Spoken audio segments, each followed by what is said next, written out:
नमस्कार बालदोस्तांनो. आपल्या आजीच्या गोष्टी या यूट्यूब चॅनलवर तुमचं खूप खूप स्वागत आहे. आज मी तुम्हाला माणसाचं हृदय किंवा माणसाचं मन ही गोष्ट सांगते. तर काय होतं, एका देशात एक राजा असतो आणि त्याचा एक नेम असतो, की सकाळी जो कोणी पहिला याचक येईल, जो कोणी भिक्षेकरी येईल, त्याला जे हवं ते मी देईन. तो दान द्यायचा त्याला. काय त्याला जे हवं ते तो दान द्यायचा. तर एक दिवस असंच होतं. त्याच्या दारापुढे भरपूर गर्दी होते. पण जो पहिला याचक येतो ना, त्याला तो पहिले दान द्यायचा. त्याला जे हवं ते तो दान द्यायचा.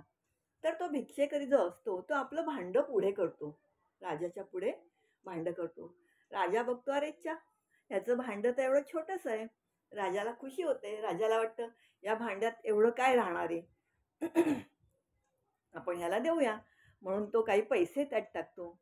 तो पैसे टाकतो पण ते भांडं भरतच नाही. मग आणखीन पैसे टाकतो, आणखीन पैसे टाकतो.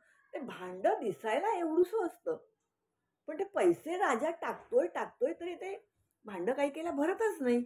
मग राजा काही सुवर्ण मुद्रा आणतो, सोनं आणतो आपल्या घरातलं, ते त्याच्यात टाकतो.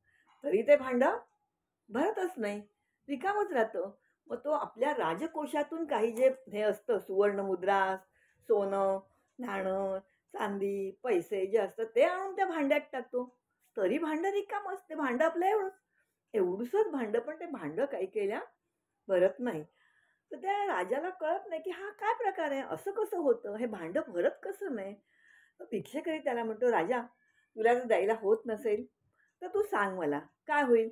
जास्तीत जास्त राजा ह्या याचकाची इच्छा पुरी करू शकला नाही एवढंच होईल ना? तुला नसेल जमत तर जाऊ दे, मी जातो."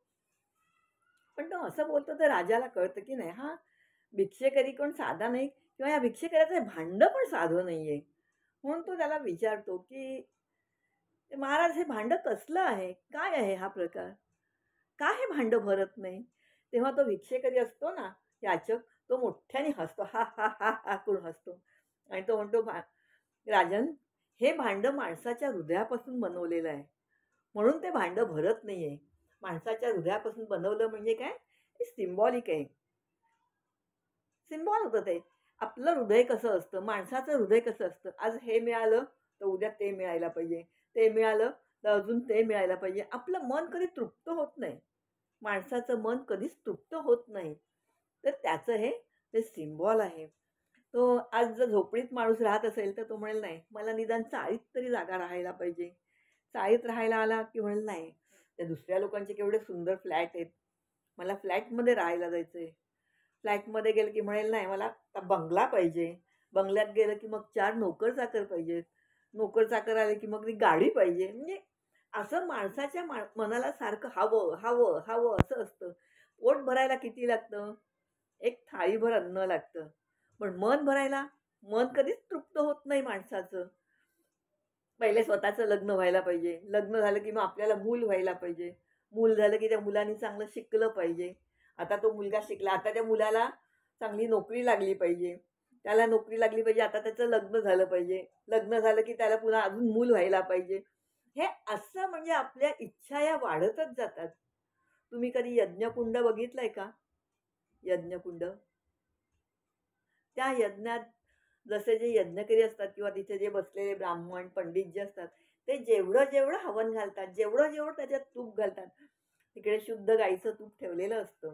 ते काही त्यांचे मंत्र म्हणून ते स्वाहा, स्वहा म्हणून त्याच्यात त्या अग्नीत घालत असतात. पण जेवढं-जेवढं तूप त्याच्यात घालावं, तेवढा-तेवढा तो अगदी जास्त प्रज्वलित होतो, जास्त मोठा होतो. त्याला अजून काही हवं असं वाटतं. तसं त्याप्रमाणे माणसाचं हे मन आहे. त्याला कितीही मिळालं ना, तरी त्याला तृप्तीही नसतेच. तर माणसाचं हृदय हे भगवत प्राप्तीसाठी आहे, भगवान प्राप्तीसाठी आहे. आपण जर देवाची उपासना केली, नामस्मरण केलं, तर आपल्याला शांती मिळते. तर माणसाने भगवत प्राप्तीसाठी, ईश्वर प्राप्तीसाठी प्रयत्न करावा. हे ऐहिकासाठी आपण कितीही प्रयत्न केला तरी माणसाचं मन कधीही तृप्त होत नाही. असं हे माणसाचं मन आहे.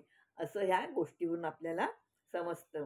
तर आपण नेहमी देवाचं नामस्मरण करावं किंवा सत्संगात जावं म्हणजे आपल्या मनाला समाधान मिळतं. हावरटपणा येत नाही मनामध्ये. जे काही आहे त्याच्यात माणसाला तृप्ती वाटायला लागते. तर हे होतं माणसाचं मन, माणसाचं हृदय. तर बाळांनो, ही माझी छोटीशी गोष्ट आवडली की नाही हे मला लाईक करून जरूर कळवा, कमेंट्स करून जरूर कळवा. गोष्ट आवडली तर लाईक करा, शेअर करा आणि सबस्क्राईब करा. पुढच्या गोष्टीपर्यंत जय श्रीराम.